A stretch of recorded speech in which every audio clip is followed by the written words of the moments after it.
नमस्कार, मैं हूं आपके साथ आस्था कौशिक और आप देख रहे हैं महाबहस। बीजेपी के उपचुनाव को लेकर बड़ी बैठक हुई है और उसमें उपचुनाव की रणनीति का पूरा मास्टर प्लान तैयार किया गया है। हरियाणा की जीत से उत्साहित बीजेपी यूपी उपचुनाव में हिंदुत्व प्लान पर फोकस करने जा रही है और इसके अलावा क्षेत्रीय जातीय समीकरणों को भी ध्यान रखा जाएगा, उनको साधने का भी प्लान है। सीएम योगी ने सभी 9 सीटों पर 2-2 रैलियां करने का प्लान बनाया है। उधर उपचुनाव के साथ साथ महाराष्ट्र के सियासी रण में ताल ठोकने की तैयारी कर रहे अखिलेश यादव ने कांग्रेस को नसीहत दी है कि हरियाणा वाली गलती ना दोहराएं। अखिलेश यादव ने साफ कहा, हम सम्मान से संतुष्ट होने वाले लोग हैं। अब सवाल यह है कि उपचुनाव में बीजेपी का बटोगे कटोगे दांव कितना कारगर, और अखिलेश ने कांग्रेस को क्यों दी गलती वाली नसीहत। अखिलेश यादव के सम्मान दांव के मायने क्या है, इन्हीं के इर्द गिर्द आज की महाबहस। पहले ये रिपोर्ट।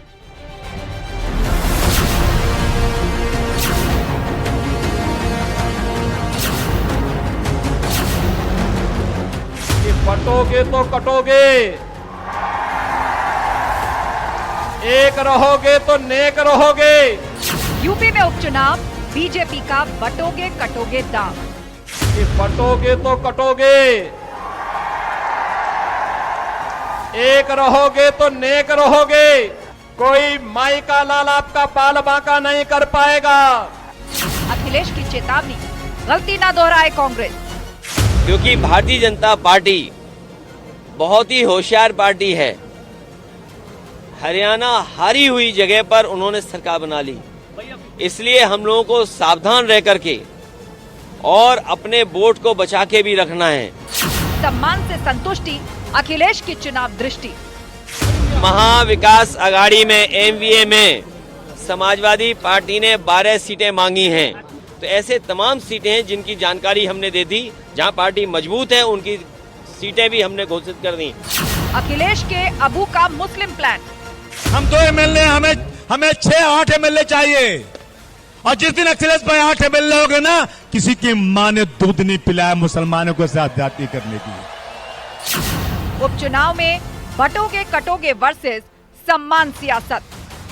बैठक में माननीय मुख्यमंत्री जी ने, माननीय प्रदेश अध्यक्ष जी ने, माननीय संगठन मंत्री जी ने एक एक कार्यकर्ता को सक्रिय करने के लिए कहा है। कानून का राज और मजबूत हो, इसके लिए विभिन्न स्तरों पर चर्चा हुई है। सर, उपचुनाव को लेकर क्या मंथन हुआ? उपचुनाव के लेकर हमारी पूरी तैयारियां हैं। हम सभी सीटों पर विजयश्री दर्ज करेंगे। बटोगे तो कटोगे, एक रहोगे तो नेक रहोगे।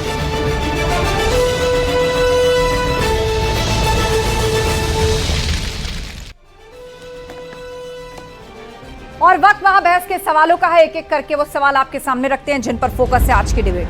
तो पहला सवाल ये, उपचुनाव में बीजेपी का बटोगे कटोगे कारगर होगा। जो हार्ड हिंदुत्व की लाइन की बात हो रही है, जिस हिंदुत्व का जिक्र एक बार फिर से चुनावी मैदान में होगा, क्या उस पर बीजेपी को कामयाबी मिलेगी? सवाल नंबर 2, और सवाल यह भी, अखिलेश ने कांग्रेस को क्यों दी नसीहत? महाराष्ट्र के अंदर जो गठबंधन है महाविकास आघाड़ी, उसमें सपा ने 12 सीटें तो मांगी और साथ साथ ये भी कहा कि हरियाणा वाली गलती ना दोहराए कांग्रेस। तो ये नसीहत अखिलेश यादव की कांग्रेस को। और सवाल ये भी, अखिलेश यादव के सम्मान दाव के आखिर मायने क्या है? यहां पर वो कांग्रेस को क्या मैसेज देने की कोशिश कर रहे हैं कि हम तो सम्मान से संतुष्ट हो जाने वाले लोग हैं, और हमने लिस्ट भी दे दी है कि कहां कहां हमारा जनाधार है। चर्चा के लिए हमारे साथ अनिला सिंह जी हैं, बीजेपी प्रवक्ता, अशोक यादव जी सपा प्रवक्ता, प्रदीप सिंह जी हैं कांग्रेस के स्पोक्स पर्सन, सूर्य प्रकाश मैथिल जी हैं राजनीतिक विश्लेषक। बहुत स्वागत है आप सभी लोगों का। और थोड़ी देर में बिलाल खान साहब भी हमारे साथ जुड़ेंगे। तो शुरुआत करें सबसे पहले अनिला जी, आप ही से सवाल। लोकसभा चुनाव में भी हार्ड हिंदुत्व की लाइन आप लोगों ने ली थी, क्योंकि सनातन धर्म पर जबरदस्त तरीके से जो विपक्षी गठबंधन और उसके घटक दल थे वो निशाना साध रहे थे। वो नतीजे सबने देखे। उपचुनाव में भी आप लोग हिंदुत्व की लाइन को लेकर मैदान में उतर रहे हैं, कितनी कामयाबी मिलेगी? विपक्ष पीडीए की जीत से उत्साहित है। मेरी सबको राम राम। और हार्ड हिंदुत्व क्या होता है? हिंदुत्व होता है। हार्ड एंड सॉफ्ट कुछ चीज नहीं होती हमारे यहाँ। हिंदुत्व का मतलब हिंदुत्व होता है, और हम सब सनातनी हैं। और सनातनी की परिभाषा तो सुप्रीम कोर्ट ने, ऑनरेबल सुप्रीम कोर्ट ने भी बता दी और मान ली। तो हिंदुत्व है, मेजॉरिटी पॉपुलेशन यहां पर हिंदुत्व को मानने वाली है, सनातन की लाइन पर चलने वाली है। ये अपने आप में देश है भारत। जहां पे मेजॉरिटी पॉपुलेशन को लगातार टारगेट किया जाता है, लगातार नीचा दिखाया जाता है, उसके सारे अधिकारों का खनन किया जाता है। क्योंकि ये सारी बातें तो अनिला जी लोकसभा चुनाव में भी उठाई गई थी। हाँ, उठाते रहेंगे, हम तो उठाते रहेंगे। पूरे भारतवर्ष में अगर ऐसा संगठन जो केवल राष्ट्र के लिए काम करता है, समाज के लिए काम करता है, हिंदुत्व के लिए काम करता है, सनातन के लिए काम करता है, वो है आरएसएस।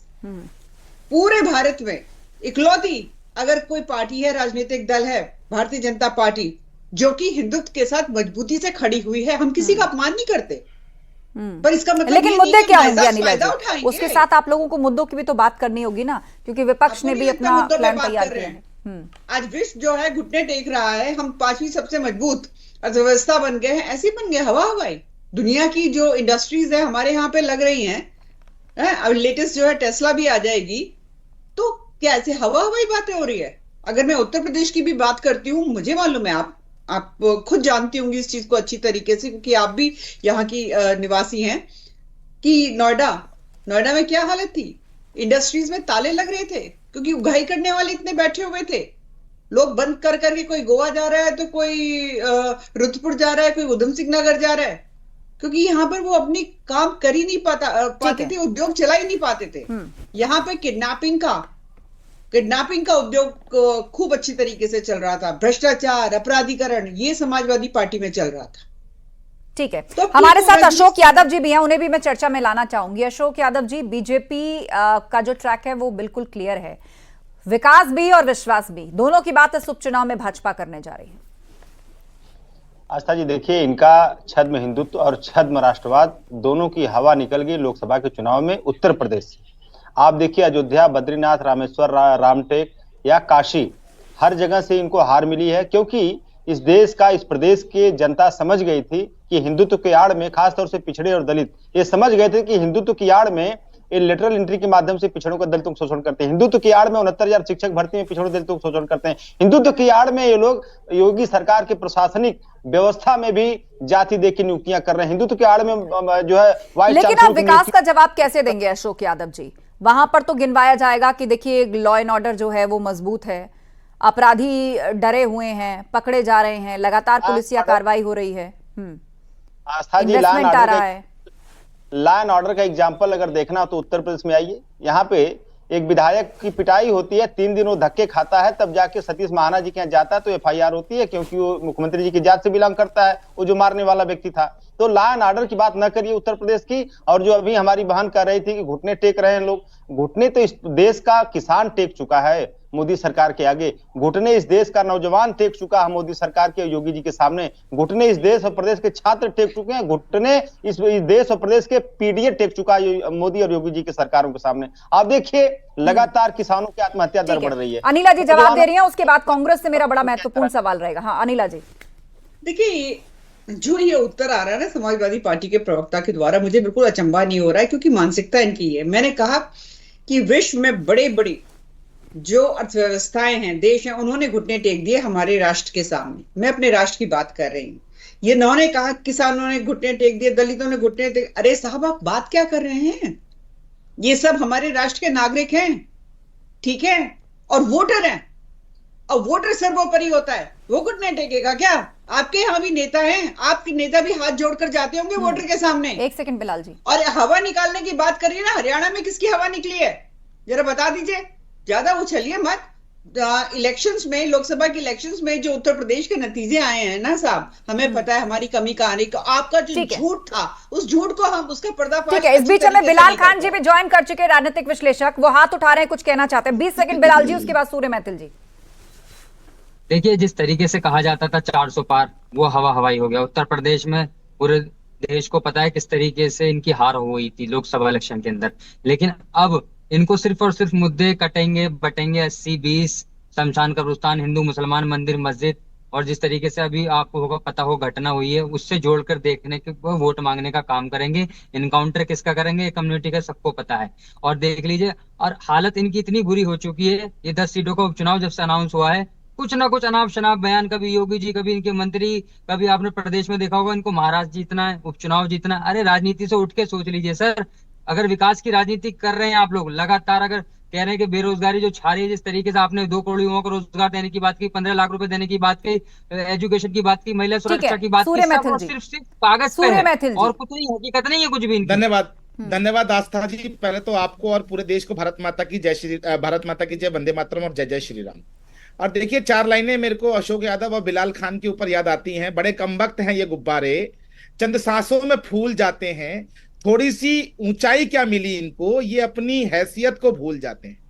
अब देखिए अभी इन्होंने कहा कि बेरोजगारी और बेरोजगारी पे ध्यान नहीं देते, तो इनको जानकारी होनी चाहिए आईसीएमई के आंकड़ों में उत्तर प्रदेश जो है वो सबसे कम बेरोजगारी दर वाला राज्य है। दूसरी चीज, अर्थव्यवस्था की अगर बात करें तो पूरे देश में सबसे ज्यादा यदि दूसरे नंबर पे कोई अर्थव्यवस्था आज के समय में है तो वो उत्तर प्रदेश में है। उसके अलावा आप देख लीजिए कि बीच में मत बोलिए, एशिया का सबसे बड़ा और विश्व का चौथा सबसे बड़ा एयरपोर्ट जो है वो कार्गो एयरपोर्ट जेवर में बन रहा है और बन चुका है, बहुत जल्दी वहां फ्लाइट चेकअप होने लग जाएंगी।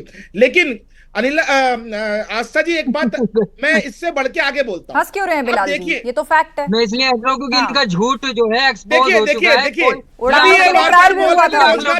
अगले साल अप्रैल में कहा जा रहा है कार्गो फ्लाइट आस्था जी 20 सेकंड और। हाँ 1 सेकंड बिलाल जी आप पूछ रहे थे कि इनके पास काम करने के लिए कुछ नहीं है, गिनवाने के लिए कुछ नहीं है। अब जब बताया जा रहा है तो आप सुनिए, आप बोल रहे थे तो बाकी लोग भी सुन रहे थे। बोले सूरज मैथिल जी।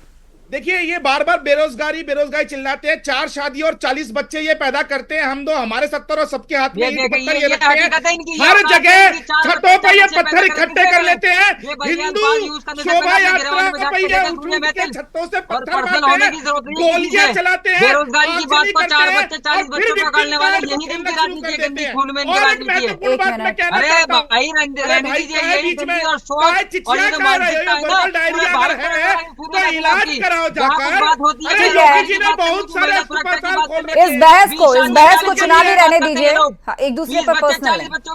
गलत बात है। बिलाल जी शांत रहिए ना, आप राजनीतिक विश्लेषक हैं, शांत रहिए। आप इतना पर्सनल क्यों ले रहे हैं चीजों को? बढ़ती जनसंख्या क्या इस देश के लिए चिंता का विषय नहीं है? जिस देश के लिए क्या, जिस भी देश की जनसंख्या बढ़ती है वहां पे चिंताएं जताती हैं, उसके लिए जताई जाती हैं, उनके लिए उपाय किए जाते हैं, उन पर बात होती है। 20 सेकंड और। हाँ बोलिए सूर्य मैथिल जी, 10 सेकंड, उसके बाद मैं कांग्रेस का रुख करूंगी। जी देखिए, जब कभी केंद्र सरकार कहती है कि हम यूसीसी लेके आएंगे, समान नागरिक संहिता, तो ये चूड़ियां तोड़ना शुरू कर देते हैं, रोड पे लोटे लोटे फिरते हैं। अरे इस देश के अंदर जो अवैध रोहिंग्या और बांग्लादेशी है, ठीक है बिलाल खान जी 10 सेकंड आपका जवाब। बिलाल खान जी देखिए, बिल्कुल देखिए, जहां इनसे सवाल पूछ रहे बेरोजगारी का, महिला सुरक्षा का सवाल कर ले, एजुकेशन का सवाल कर ले, तो 10 शादियां 40 बच्चों की बात करने की यही इनकी मानसिकता, ये भी राजनीतिक विश्लेषक पार्टी को प्रवक्ता नहीं है। जब ये मुंह फोड़ के देश के बारे में सोचिए, देश के बारे में लेकिन सकारात्मक बात कैसे बने उस पर मंथन होना चाहिए बौद्धिक रूप से। हाँ ठीक है, हमारे बीच में प्रदीप सिंह जी हैं, कांग्रेस के प्रवक्ता। प्रदीप सिंह जी, अब हरियाणा में सपा को सीटें नहीं मिली, वहां का जो पूरा अहिरवाल था उसमें अब सारी सीटें हार गए, भाजपा जीत गई। मध्य प्रदेश में सीटें नहीं मिली, लेकिन अब अखिलेश यादव ने बातों ही बातों में नसीहत दे दी है महाराष्ट्र के ओर इशारा करते हुए, और यह भी कह दिया है कि हम तो सम्मान से संतुष्ट होने वाले लोग हैं। 12 सीटें मांग रही है इस बार समाजवादी पार्टी महाराष्ट्र में।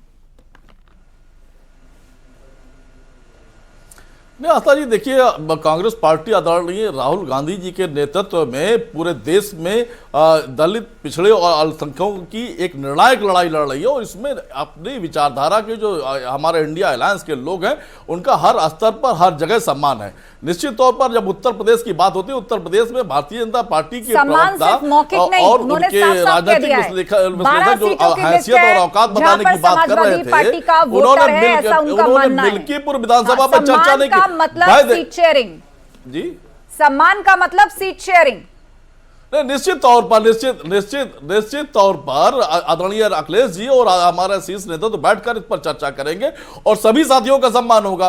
हम भारतीय जनता पार्टी के साथियों से पूछना चाहते हैं, वो तमाम तरह की बात उपचुनाव के लोग कर रहे हैं, मिल्की और इतना डरा सहमा सरकार मैंने नहीं देखी कि मिल्कीपुर उपचुनाव को कितने षड्यंत्रकारी तरीके से आपने टालने का प्रयास किया। आप और पूरा ठीकरा आपने माननीय उच्च न्यायालय पर फोड़ दिया।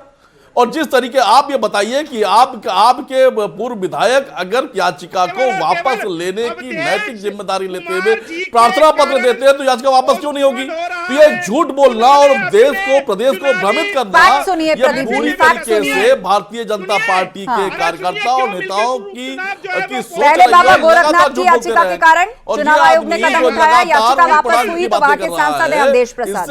सूर्य मैथिल जी, तर्क और तथ्यों के आधार पर बात क्या करें? ठीक है, एक ये महत्वपूर्ण बात भी सुनिए, आप शायद मिस कर रहे हैं सूर्य मैथिल जी। अरे पढ़ लिख के आया करिए मैथिल जी, पढ़ लिख के आया करिए, अनपढ़ों जैसी बात न किया करिए, पढ़ लिख के आया करिए। नोटरी में वो नोटरी 10 साल पहले ही खत्म हो चुकी थी। झूठ बोलना बंद करो, झूठ बोलना बंद करो। वहां पे जो प्रार्थना पत्र आपके पूर्व विधायक ने दिया वो झूठा था और ये पूरी तरीके से मेरिट के आधार पर डिसाइड करने की बात कर रहे थे और यही कारण, और आप प्रदेश को भ्रमित करने की कोशिश कर रहे हैं। हम तो याचिका वापस ले रहे थे, हम तो याचिका वापस ले रहे थे, माननीय उच्च न्यायालय ने ऐसा नहीं किया। तो ये झूठ बोलना बंद करिए, अगर जानकारी नहीं है तो अपने अधिवक्ता से पूछ कर आइए। रिजेक्टेड थी कि नहीं थी? थोड़ा पढ़ लिख के आया करिए, जो अवधेश प्रताप, पढ़ लिख के आया करिए, पढ़ लिख के। प्रदीप सिंह जी, हाँ बात सुन लीजिए। उसकी नोटरी जो थी ना, वो नोटरी ऑलरेडी 10 साल पहले उसकी वो खत्म हो चुका था लाइसेंस, और उन्होंने रिजेक्टेड नोटरी का एफिडेविट वहां दिया था। इसलिए उस वकील ने, जो रुद्र प्रताप है, उन्होंने उसमें कंप्लेंट डाली है। ये असलियत है, और आप लोग यहाँ बैठकर फर्जी बातें फैला रहे हैं। प्रक्रिया से संबंधित अड़चने हैं ना, प्रक्रिया से संबंधित अड़चने। अब इसमें ना तो चुनाव आयोग फिलहाल किसी सीन में है, ना सरकार किसी सीन में, ना विपक्ष किसी सीन में। प्रक्रिया के लिहाज से चीजें और डॉट्स अभी जुड़ी नहीं है। ठीक है प्रदीप जी, अनिला जी का मैं रुक करूंगी, तो पढ़ लिख के आया करो। ठीक है प्रदीप जी, प्लीज एक दूसरे पर इस तरह आक्षेप मत लगाइए, ये फैक्ट सबको मालूम है। उपचुनाव में बटोगे तो कटोगे वर्सेस सम्मान की सियासत, समाजवादी पार्टी का ये कहना है और ये मानना है कि वो पॉजिटिव राजनीति करती है, वो मुद्दों की बात करती है, और आप लोग इस तरह की बयानबाजी करते हैं पोलराइजेशन के लिए। जी बिल्कुल, मुद्दों की बात करते हैं। अबू आजमी ने मंच पर, जहां पर अखिलेश यादव जी भी खड़े हुए थे, उन्होंने जनसभा को संबोधित करते हुए मुसलमानों को कहा कि 8 सीट और जिता दो, 2 तो हमारे पास है, 8 और जिता दो, फिर देखते हैं किस माँ ने कौन सा दूध पिलाया है कि हम मुसलमानों को कोई चुनौती भी दे। ठीक है, ये हिंदू माओ के ऊपर उन्होंने ताना कसा कि किस माँ ने कौन सा दूध पिलाया, हिंदुओं के लिए कहा। और अखिलेश यादव वहीं खड़े हुए थे, हाँ, उनके कान में पिघला हुआ शीशा नहीं गिरा, क्योंकि हिंदू वो भी हैं, माँ उनकी भी थी, अपनी माँ का दूध उन्होंने भी पिया होगा। और उसी मंच पर खड़े होकर अबू आजमी कह रहा है हिंदू माओ को कि हम भी देख लेंगे किस माँ ने कौन सा दूध पिलाया है हिंदुओं को। भूल गए हैं जिन किसानों के सीने पर गाड़ी चढ़ाई थी वो भी किसी हिंदू माँ के बेटे थे। क्या बात है प्रदीप सिंह जी, शांत रहिए। इस पर भी एक लाइन बोल दीजिएगा। अब्दुल्ला दीवाना, मैं यहाँ पर बात कर रही हूँ अखिलेश यादव की, चुप बैठिए आप। नहीं ना चल पाएगा, ना चल पाएगा। साफ साफ बताइए, टेनी महाराज के लड़गुंडा गृह राज्य मंत्री टेनी महाराज, उसके बेटे ने जिन किसानों के सीने पर गाड़ियां चढ़ाई थी वो भी हिंदू माँ के बेटे थे।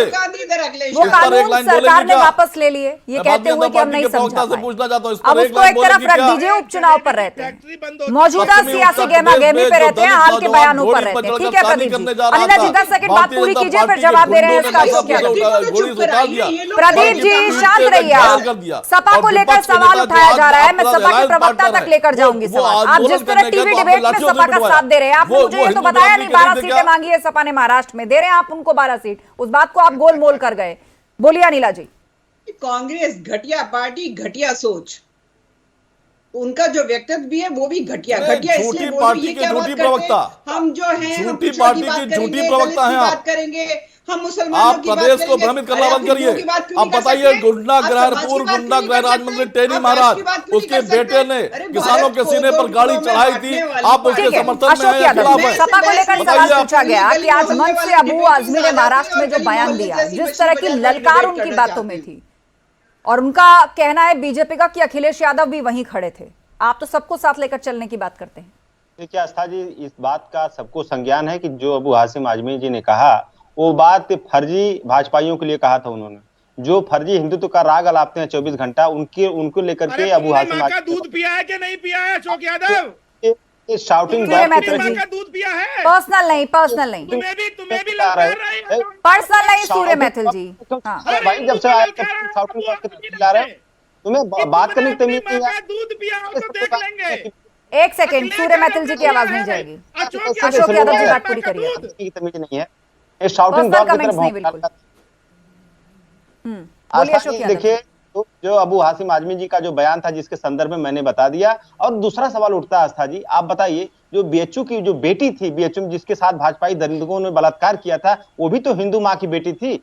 आप जो अयोध्या में जो दलित बेटी थी जिसके साथ गैंग रेप हुआ, वो बेटी भी तो हिंदू माँ की बेटी थी। तब इन लोगों का हिंदू तो कहाँ चला जाता है आस्था जी? सवाल उठता है जब उत्तर प्रदेश में 69,000 शिक्षक भर्ती में उनके साथ लूट होती है आरक्षण की, वो भी तो हिंदू समाज की। सूर्य मैथिल जी जवाब आपका, लेकिन मुद्दे पर जवाब। देखिए अभी इन्होंने जो भर्ती प्रक्रिया के ऊपर प्रश्न उठाया, पहली बात तो इन्होंने ही वो घोटाला किया था। हाई कोर्ट के आदेश के बाद दोबारा से वो भर्तियां निकाली गई थी, याद कर लो अशोक यादव, तुम्हारे ही कुकर्म थे वो, पहली चीज। दूसरी चीज, मंच से खड़े होके ये जिस प्रकार से चिल्ला रहे थे और हिंदुओं को ललकार रहे थे, मैं आपसे पूछता हूँ आस्था जी, क्या ये भारत के संविधान के अंदर कहीं पर भी स्वीकार्य है क्या? ये बताइए। मतलब ये 10 सीटें और ले आएंगे तो ये हिंदुओं की माँ के। आप दोनों शांत हो जाइए, आप दोनों शांत हो जाइए, ठीक है। बिलाल जी डिस्कनेक्ट हो गए थे, अभी ज्वाइन किया उन्होंने। बिलाल जी अपनी बात रखिए। देखिए जिस तरीके से सूर्य मैथिल जी से कोई सीधी सवाल करता है तो लगातार ये जो भटकाने की बात करते हैं ना, ये हो गया फलाना, मुद्दों पर आइए ना सर। सर आपने कितने रोजगार दिए, कितनी महिला सुरक्षा की बात की, जिस तरीके से लगातार देखो फिर बीच में बोल गए, जिस तरीके से दलितों पर अत्याचार होता रहा, जिस तरीके से बुलडोजर मुसलमान की कम्युनिटी को चलते रहे। अरे भाई मुझे देखिए बीच में मैडम यही कोई डिबेट नहीं करता, इसी वजह से बीच में बोलने का काम करते हैं। एक मिनट बिलाल जी, आप नौकरियों का पूछ रहे हैं, आप रोजगार का पूछ रहे हैं, तो वो बता रहे हैं। रुक जाइए सूर्य मैथिल जी, वो गाड़ी के अंदर है, ये डिस्कनेक्ट भी हो रहे हैं बार बार। बोलिए बिलाल जी, 20 सेकंड बिलाल जी। देखिए मैंने इनसे बेसिक क्वेश्चन पूछा था कि लगातार ये हमेशा जिस तरीके से बुलडोजर की बात करते हैं, बुलडोजर एक बार इनकाउंटर एक कम्युनिटी। अरे भाई ये बताइए ना कि कितने लोगों को रोजगार दिया, कितने बेरोजगारी पे बात करिए, और 10 जो चुनाव आया 10 सीटों पे, इस पे क्या आपका मुद्दा, क्या स्टैंड है वाला, क्या किस बात पे वोट मांगेंगे? ठीक है सूर्य मैथिल जी, आरोप यही कि जब सवाल जब महंगाई पर पूछा जाता है, रोजगार पर पूछा जाता है, तो बात सिर्फ बुलडोजर और एनकाउंटर की क्यों होती है? आस्था जी मैं ये पूछ रहा हूँ, मुझे ये बताइए, जब इस देश से रोहिंग्या और बांग्लादेशियों निकालने की बात होती है तो छाती देखो क्या सवाल क्या? अब बिलाल जी आपको भी बात सुननी होगी पेशेंस के साथ। आपने अपनी बात रखी, अब उनकी भी बात आप सुनिए। काउंटर करना है फिर समय दूंगी। बोलिए सूर्य मैथिल जी, 20 सेकंड। आप ये बताइए, जब अब्दुल पत्थर चलाएगा, अब्दुल दंगा करेगा, तो सूर्य मैथिल के घर पे बुलडोजर क्यों चलेगा भैया? जो दंगा करेगा उसके घर पे तो बुलडोजर चलेगा, जो बलात्कार करेगा उसके घर पे बुलडोजर चलेगा। एक और महत्वपूर्ण बात देखिए, ये तो डिमांड एंड सप्लाई का रूल है। आप जनसंख्या जिहाद लगातार करते चले जा रहे हैं। स्वतंत्रता के बाद से आप 22% हो गए, देश के अंदर आप 10% थे, आप 22% हो गए। बेतहाशा आपकी जनसंख्या बढ़ती चली जा रही है। एक घर में 20-20 बच्चे आप पैदा कर रहे हैं, ठीक है, आप रोकेंगे नहीं और 20-20 हाथों को काम मांगेंगे। ठीक है बिलाल जी, उसके बाद में प्रदीप जी का रुख करूंगा। 10 सेकंड आपका जवाब बिलाल जी। 50 शादियां मैडम, इनके पास कोई मुद्दे नहीं है। आप जवाब दे दीजिए ना उनको, मैंने इसीलिए आपको समय दिया, आप जवाब दे दीजिए उनको। मैं जवाब दे रहा हूँ कि इनसे जो सवाल गया वो नहीं करेंगे। 20 बच्चे, 40 बच्चे और 40 शादियों पे सवाल आएंगे। अरे इनकी जो मानसिकता है ना, बांटने की नेम प्लेट लगा दीजिए, 80-20 कर दी, इसके ऊपर उठ के बात करिए ना। उत्तर प्रदेश की सरकार का जो हाल हुआ है ना लोकसभा में, 4 शादी 40 बच्चे क्यों पैदा करते हो? एक शादी करो, 2 बच्चे पैदा करो। नहीं सूर्य मैथिल जी रुक जाइए यहीं पर, रुक जाइए। मैं प्रदीप जी को ला रही हूँ चर्चा। ठीक है बिलाल जी, आपने भी अपनी तरह से जो जवाब देना था वो दिया, और सूर्य मैथिल जी ने भी अपनी बात रखी। प्रदीप सिंह जी, अब मुझे बताइए, उपचुनाव के अंदर जिस तरीके से अब आपका और समाजवादी पार्टी का गठबंधन है, महाराष्ट्र में 12 सीटें मांगी हैं, यूपी में उसका क्या असर पड़ेगा? निश्चित तौर पर हम ये कह रहे हैं कि आदरणीय राहुल गांधी जी के नेतृत्व में कांग्रेस पार्टी एक निर्णायक लड़ाई लड़ रही है और इस निर्णायक लड़ाई में अपने सारे साथियों का हम सम्मान कर रहे हैं। जहां तक बात रही महाराष्ट्र की, महाराष्ट्र में आदरणीय अखिलेश जी ने जो बात कही है, हमारा शीर्ष नेतृत्व बैठकर उनसे लगातार उनसे बातचीत चल रही है और एक सौहार्दपूर्ण तरीके से एक वातावरण में एक सही निर्णय के साथ हम आएंगे और आप पहला चैनल होंगे जब हम आपको सीटों के बंटवारे के बारे में बताएंगे। उत्तर प्रदेश की जहां तक बात है, हम पूछना चाहते हैं उत्तर प्रदेश में भी हम ये कह रहे हैं कि निश्चित तौर पर इंडिया गठबंधन पूरी मजबूती के साथ चुनाव लड़ेगा और हमारी लड़ाई मुद्दों पर, हमारी लड़ाई निश्चित तौर पर पिछड़ों और दलितों के अधिकारों की बात है, जातीय जनगणना पे बात है और हम चाहते हैं कि काशी के बेटियों के अपराधी के घरों में बुलडोजर चले। हम चाहते हैं देश की बेटियों का अपराधी जो भूषण शरण सिंह है उनके घर में बुलडोजर चले। हम चाहते हैं देश माफिया ब्रजेश सिंह के घर पे भी बुलडोजर चले। हम चाहते हैं विनीत सिंह के घर पे भी बुलडोजर चले। ये बुलडोजर वहां तक जाते जाते हाफ क्यों जाता है? ठीक है प्रदीप जी। अनिला जी आपका जवाब, समय खत्म हो रहा है मेरे पास, आपका जवाब। प्रदीप जी ठीक है, आप बार बार बुलडोजर की बात कर रहे हैं, की बात कर रहे हैं, हम उस पर जवाब सुनते हैं, मुझे शो खत्म करना है। ठीक है अनिला जी की आवाज जाएगी। अनिला जी 20 सेकंड। देखिए मैं एक चीज जानती हूँ, ठीक है, अभी जैसे कि सूर्यप्रकाश जी ने भी बताया कि उत्तर प्रदेश जो है अर्थव्यवस्था में भारतवर्ष में महाराष्ट्र के बाद दूसरे नंबर पे है। तो यहाँ पर काम हो रहा है ना, काम होगा तो रोजगार भी मिलेगा। हर चीज सरकारी नौकरी नहीं होती है। पहले कोई उद्योग लगते नहीं थे, अर्थव्यवस्था में बहुत पीछे था, बीमारू प्रदेश कहलाया जाता था। आज जो है अपराधीकरण भी कंट्रोल में है, भ्रष्टाचार सभी मुद्दों को लेकर उपचुनाव में आप लोग जनता के बीच में जाएंगे। आप सभी मेहमानों का शुक्रिया इस चर्चा में शामिल होने के लिए। तो हरियाणा की जीत से उत्साहित भाजपा यूपी उपचुनाव में हिंदुत्व प्लान पर फोकस कर रही है और क्षेत्रीय और जातीय समीकरणों का भी ध्यान रखा जाएगा। तो दूसरी तरफ विपक्ष है, अपने पीडीए पर लगातार कायम है और उसे ही लेकर जनता के बीच में जाने का प्लान है। माँ बहस में इतना ही। खबरें जा रही हैं, आप बने रहिए हमारे साथ।